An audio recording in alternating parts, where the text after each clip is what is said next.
Bom, vamos lá então, capítulo 6, nono C. O seguinte, esse capítulo, ele faz parte do módulo 2. Lembra que a gente está no módulo 2 e todo o módulo 2, a temática dele vai ser o tema da família. E são textos que levam a gente a pensar sobre a nossa relação, sobre o eu e a minha relação com a minha família, sobre a questão da identidade, quem sou eu dentro da minha família, do meu ambiente familiar, que tipo de sentimento, de relação eu tenho com as pessoas. Então, embora sejam textos literários, eles refletem situações que às vezes a gente se identifica com elas de alguma maneira, tá? Então, a temática dos textos desse módulo vai ser essa, família. Então, o primeiro texto desse módulo foi a mãe, né, a relação lá das meninas com a mãe. Esse aqui, a temática, a relação com o pai, um texto que tem isso como tema principal. Depois tem a relação entre irmãos, depois tem a relação entre avós, e aí fecha o módulo, tá? Olha, esse texto aqui é do Moacir Clear, ele é um conto. Esse autor, ele é um autor bem famoso, assim, bem conceituado e bem acessível. Ele é um autor muito lido pelo público jovem porque a linguagem dele é uma linguagem bem tranquila. O gênero conto, vocês lembram que é uma narrativa curta.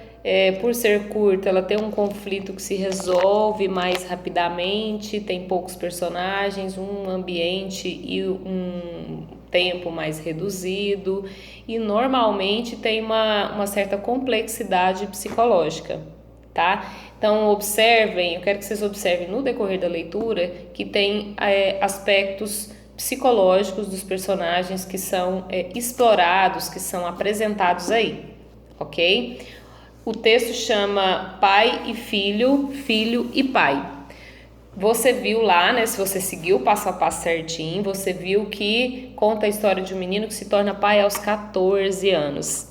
E o que acontece de diferente na história dele é que, assim, geralmente, quando acontece uma gravidez inesperada, o mais comum é que a mãe assuma o filho sozinha e que o pai desapareça. Nessa história aqui acontece o contrário. A mãe desaparece e o pai é que assume. Então, aos 14 anos, ele assume toda a responsabilidade de tomar conta de um filho. Então, o primeiro parágrafo é a apresentação dessa história, né? Dessa situação de um menino, um jovem com 14 anos que se tornou pai e que a menina some, depois ele fica sabendo que ela até morreu, né? E aí, no segundo parágrafo, fala do que mudou a vida dele depois que ele teve essa experiência de ser pai, né? Fala lá que ele fazia coisas de um jovem, o que um jovem normal dessa idade faz. Ele gostava lá do futebol, ele gostava de namorar, ele tinha as tarefas de escola, mas aí quando vem a criança, ele assume com tanta responsabilidade essa função de ser pai, que ele acaba abandonando todas essas coisas que um jovem normal da sua idade faria, porque ele se dedica integralmente à função de ser pai. Aqui fala que ele teve uma ajuda dos pais dele, embora a contragosto, quer dizer, meio sem querer. Os pais deles assim ajudavam, mas fica claro aqui nesse parágrafo que quem assume a principal responsabilidade sobre o filho é o rapaz, certo? Eu pedi para você destacar lá no passo a passo algumas coisas, né? E você vai destacar. E ali no parágrafo 3, ele fala de uma coisa que vai acontecendo à medida que a criança vai crescendo. Quanto mais ele cresce, mais ele se parece com o pai.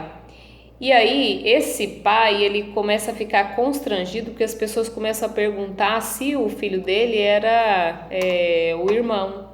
Então, e ele tem um sentimento assim de constrangimento, ele fica meio com vergonha, porque ali dá para perceber no início, na apresentação ali da história, que é uma cidade interior, que todo mundo ficou olhando para ele com olhos assim, de preconceito. Então ele tinha uma certa vergonha quando as pessoas perguntavam se o menino era irmão dele. E ele não desmente as pessoas. Ele, por causa desse constrangimento, ele não desmente. E o menino, à medida que vai crescendo, o narrador fala que ele vai entrando nesse jogo, que ele não vai desmentir o que quando as pessoas perguntam se eles são irmãos. E aí o menino fala, não, ele é meu irmão mais velho e tal. Parágrafo 4. Então aqui no terceiro fala deles, dessa questão dele crescendo e eles vão ficando cada vez mais parecidos. No parágrafo 4 vai falar que essa semelhança deles, ela vai se tornar mais intensa e ela vai para além do aspecto físico. Um parêntese aqui, que o conto, ele fala, tem uma parte aqui que ele fala que eles se tornam cada vez mais parecidos à medida que o menino vai crescendo. A gente está falando, e aí ele fala de aparência física, mas nesse parágrafo 4 ele fala ele não fala de aspectos físicos, fala de aspectos psicológicos, atitude, o jeito de ser, nenhum deles se casou. Aí fala que eles, na velhice, eles vão para um asilo, onde eles ficam 15 anos, e ali eles têm a mesma mania. E quando começam a caducar, tirar a roupa, os dois fazem isso, então eles se tornam cada vez mais parecidos. Nesse momento fica bem claro que o foco do narrador aqui é em apresentar os aspectos psicológicos desses personagens, e o aspecto físico não é tão explorado assim, né? Porque fala que eles são parecidos, mas eu não sei se ele é loiro, se ele é moreno, que característica física tem ali. Então, no conto, as questões físicas dos personagens é de menor importância e a questão psicológica é de maior importância, né? E no final fala que eles lá no asilo, alguém começa, destaca lá que quando eles ficam mais velhos, quando eles ficam idosos, porque o narrador fala que eles tornaram-se senis juntos. Então, quando eles ficam idosos, as pessoas não conseguem diferenciar quem é o pai e quem é o filho. E à medida que a idade vai avançando e que eles vão perdendo um pouco a sanidade, nem eles conseguem fazer essa diferença. Qual é o pai, qual é o filho? Então, o narrador coloca isso e joga um problema ali, né? Se um deles morrer, ninguém vai saber quem morreu, se foi o pai ou se foi o filho. Mas aí o narrador fala que sei lá, a pessoa que toma conta lá do asilo vai dizer que ele consegue resolver esse problema porque o pai, desde quando ele chegou lá, ele dorme na cama da direita e o filho na cama da esquerda, e que isso nunca mudou, mesmo depois que eles ficam bem mais velhos, que começam a perder a sanidade, eles nunca mudaram de lugar na hora de dormir. Então ele fala isso aqui, fecha o texto falando dessa questão, né? Meninos, as questões sobre esse texto, eu quero que vocês observem o seguinte: existem questões explícitas, que são as questões que vai pedir para você identificar aspectos que você consegue pegar lá no texto. Você vai lá no texto e você identifica onde é que está a resposta e aí você transcreve. E existem questões que exigem um conhecimento para você identificar, porque elas são questões implícitas, né? Vai pedir para você pegar informações implícitas lá do texto. Nesse caso, que são as duas últimas questões, eu vou ajudar vocês a compreender um pouco. Elas acontecem quando você precisa associar a temática principal do texto, o assunto que está ali no texto, com um conhecimento de mundo, um conhecimento que está fora do texto. Então é o que tem um além ali do que está escrito no texto e você tem que identificar, tá? São as informações implícitas. As questões de 1 até a questão 5 são questões que pedem para você retirar informações explícitas. Então, você consegue responder com tranquilidade. Se você leu o texto, seguiu o passo a passo, destacou lá o que a gente pediu, você vai responder com tranquilidade. Só toma cuidado para você não só ir lá e transcrever. Faça uma introdução ali da sua resposta, faça uma resposta completa para você não ser aquele aluno que só vai lá e copia e transcreve do texto, tá? Você pode fazer a adaptação ali da sua resposta para ficar uma resposta completa e organizada, sem ser uma coisa só de copiar, tá? Por exemplo, nessa 1A ele fala lá, ele contou com a ajuda de alguém para criar o bebê, comente. Aí você coloca, o personagem teve a ajuda dos pais, embora com relutância, mas a maioria da responsabilidade quem assumiu foi ele, né, o personagem principal. Então monta a sua resposta de forma que você faz uma introdução aqui e não fica aquela resposta seca que você vai só lá e copia do texto e traz para cá, tá bom?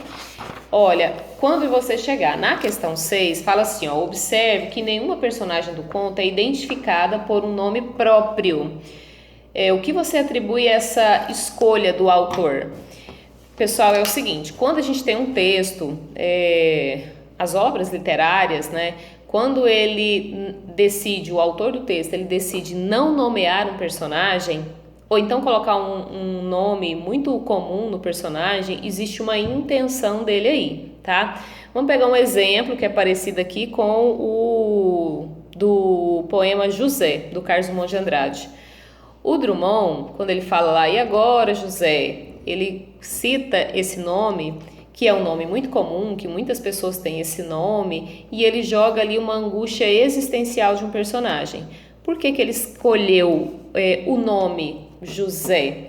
Porque José é uma pessoa, é um nome que é muito comum, então aquela angústia que o personagem vive pode representar a angústia de várias pessoas, né? É mais ou menos a mesma situação que acontece aqui nesse conto. Observa que nenhum personagem tem nome. Quando o autor ele decide criar uma história em que ele não nomeia o personagem, existe uma intenção ali, que é a intenção de universalizar aquela história, aquela situação que é contada ali. Lembra que a gente comentou que a literatura recria a realidade? Ela é uma ficção, esse texto é ficcional, esse pai e filho que ele criou aqui, ele não existiu de verdade, mas ela recria a realidade. Se a gente pesquisar, se a gente olhar, existem várias situações em que o pai é que assume a função principal ali de cuidar da criança, né? Seja um menino, seja uma menina, existem várias situações em que a gente conhece, fica sabendo, que é o pai que cuida dos filhos, que cria os filhos, enfim. Então, o que acontece? A intenção do autor em não nomear é isso, né? De universalizar aquela situação que é criada ali. Ou seja, a situação de o pai criar, cuidar dos filhos, assumir a responsabilidade sobre os filhos, sem a presença ali de uma mulher para fazer isso, é uma situação que pode acontecer com qualquer pessoa de qualquer lugar do mundo. Então, esse é o objetivo, é por isso que o autor não deu nome. Então, você monta a sua resposta com essa ideia, tá? E a última questão, ele fala assim, ó, em muitos contos, as personagens são representadas em sua densidade psicológica. De que forma isso ocorre nesse conto? Então, ó, é comum, nos contos a gente tem uma maior densidade psicológica. O que é isso? A gente tem mais um enfoque no aspecto psicológico, ou seja, de comportamento, de pensamento, de ideia, do que de aspecto físico. Então, nessa resposta, você vai criar a sua resposta também por esse viés, né? Que os personagens principais desse conto, eles são retratados mais nas suas características psicológicas, são apresentadas mais características psicológicas de comportamento, de jeito de ser do que físicas. Não há menção, embora o texto, né, fale que eles são parecidos fisicamente, não há uma referência, não há detalhes de como seria o aspecto físico desses personagens, tá certo? Pessoal, diante disso, desse esboço aqui, eu acho que vocês conseguem responder tranquilamente as questões. Eu vou marcar, vou anotar lá e vou marcar, você olhar a data que você vai me retornar com essas questões, depois eu faço correção e a gente segue na próxima sexta para o capítulo 7. Tudo bem? Olha, se houver alguma dúvida, tanto para responder as questões, como sobre qualquer aspecto, pode me procurar no meu privado, tá? Pode mandar uma mensagem, pode conversar comigo, certo?